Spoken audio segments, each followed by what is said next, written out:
Assalamualaikum dan selamat malam. Okay, dah malam dah.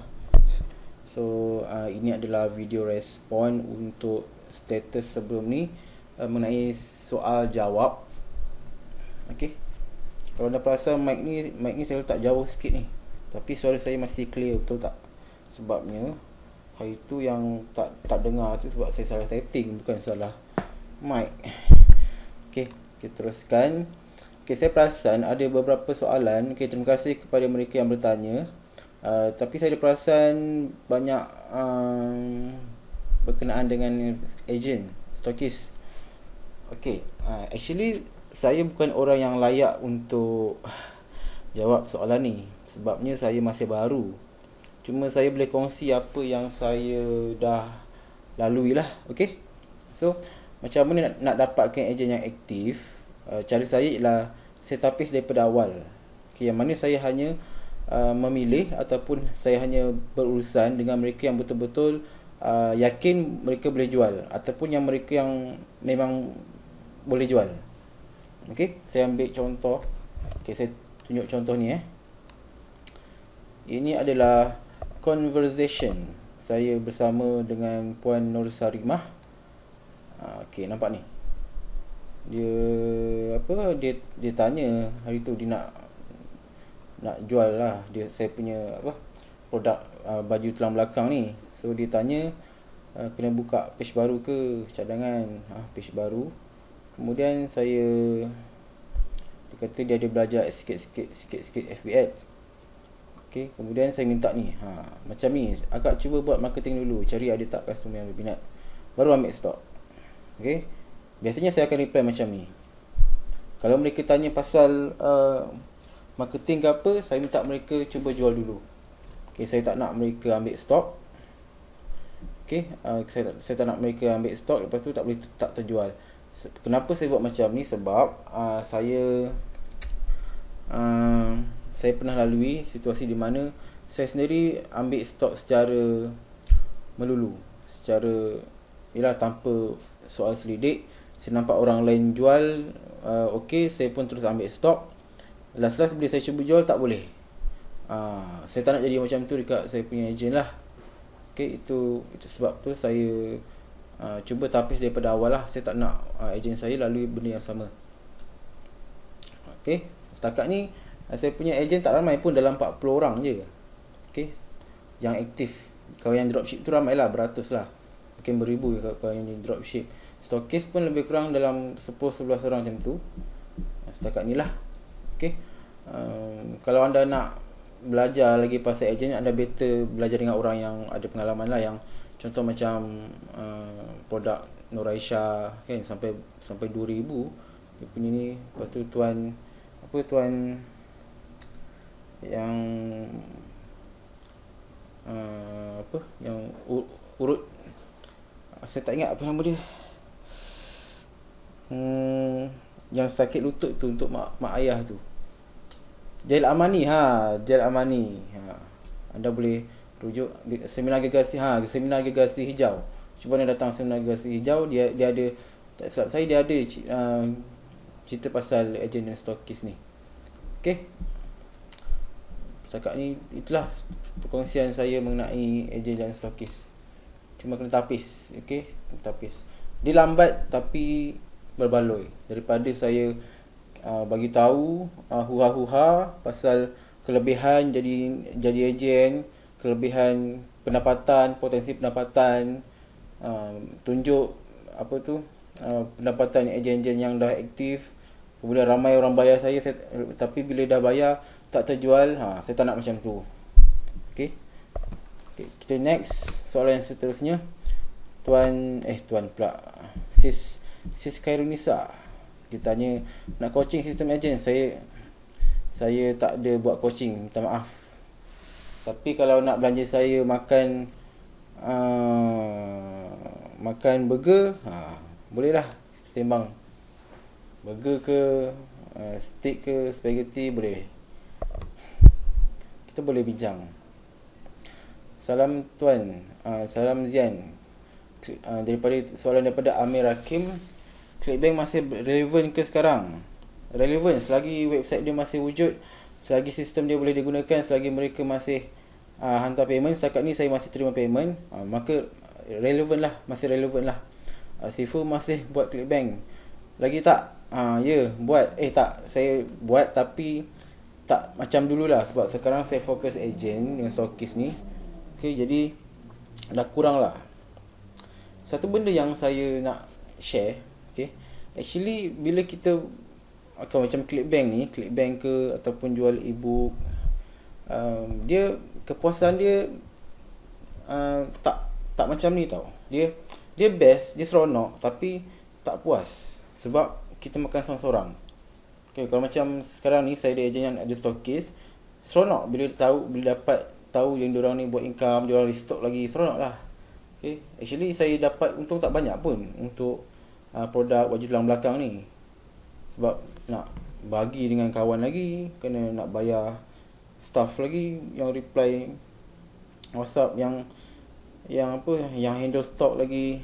Okay, tapi dia seronok lah bila ramai-ramai buat income kan. Apa lagi soalan daripada Sis Alia, sistem agent yang saya jawab. Follow up. Okay, follow up ni ada Tuan Muhaimin, Sis Alia. Okay, mengenai follow up, saya ada buat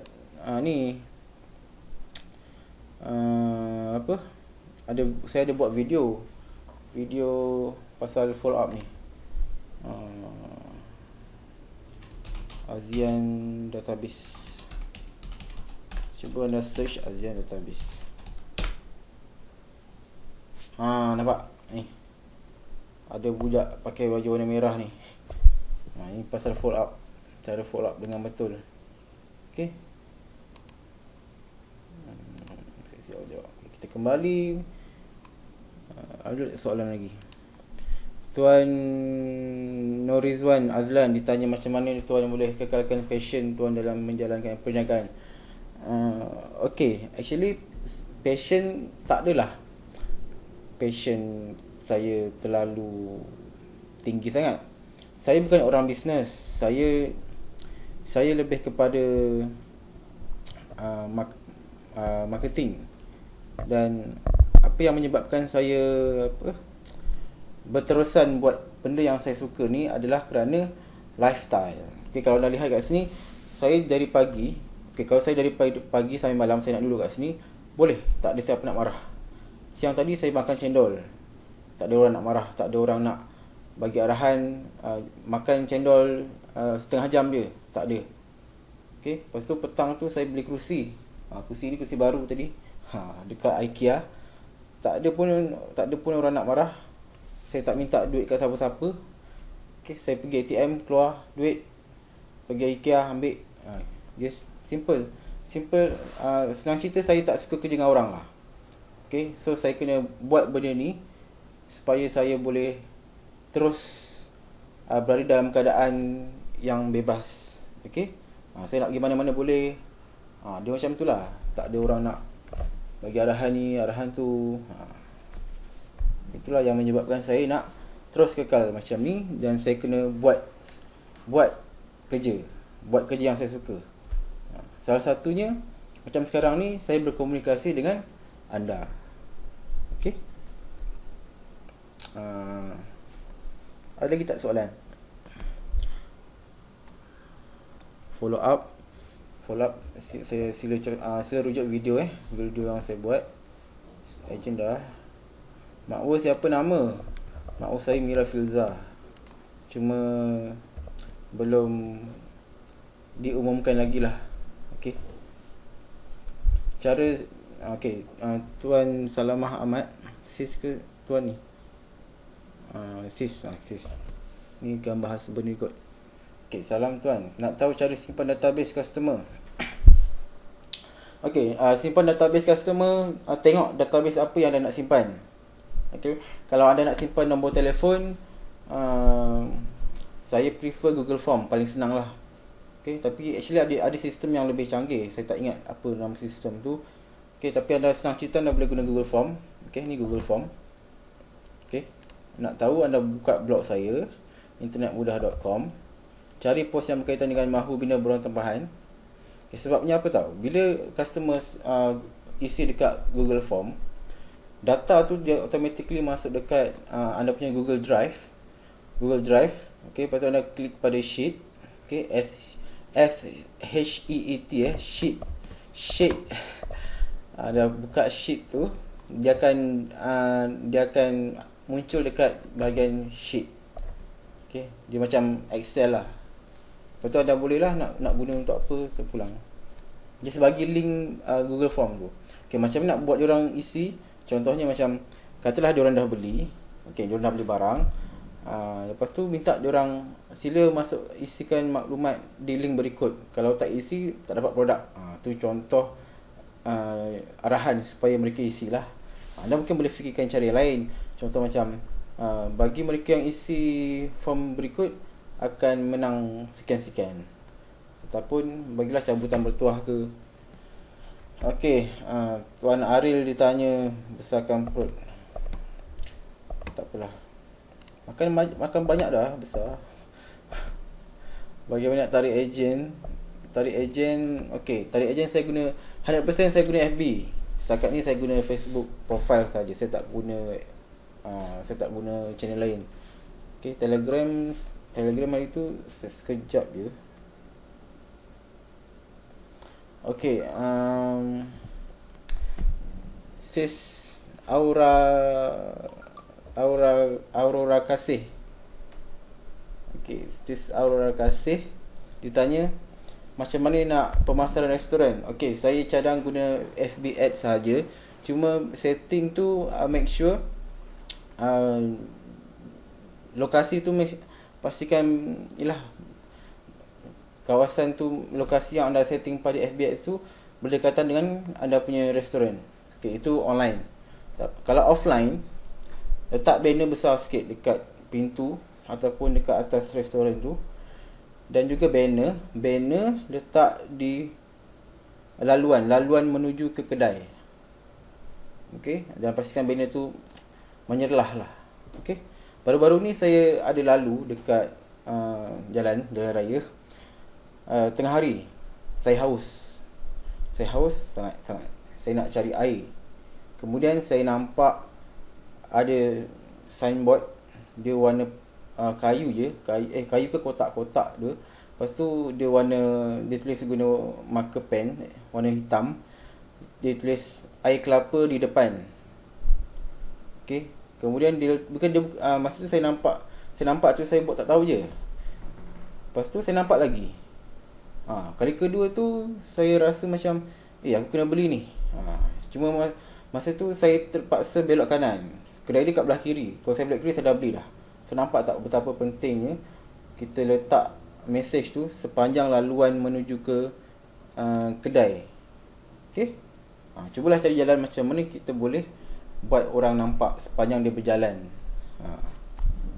Okey, soalan seterusnya, macam mana nak buat follow up dah. Macam mana nak handsome, ini semula jadi. Okey. Terima kasih sistem agent. Okey, saya jawab iaitu tapis daripada awal lah. Make sure diorang boleh jual. Ataupun bagilah diorang training dulu. Okey. InsyaAllah kalau saya dah ada lebih banyak pengalaman mengenai agent, okay, saya akan kongsikan lagi lah. Cuma setakat ni saya masih baru lagi, dan agent pun tak berapa ramai. Okay, apa yang saya boleh kongsi tadi, itu apa yang saya lalui setakat ni. Okay, itu saja soalan sesi soal jawab. Saya minta maaf kalau ada terlepas soalan, rasa macam tak ada. Kalau ada, saya minta maaf. Okay, sebab video ni tak nak jadi lama sangat, dah 14 minit. Okay, terima kasih kerana sudah menonton. Assalamualaikum. Bye.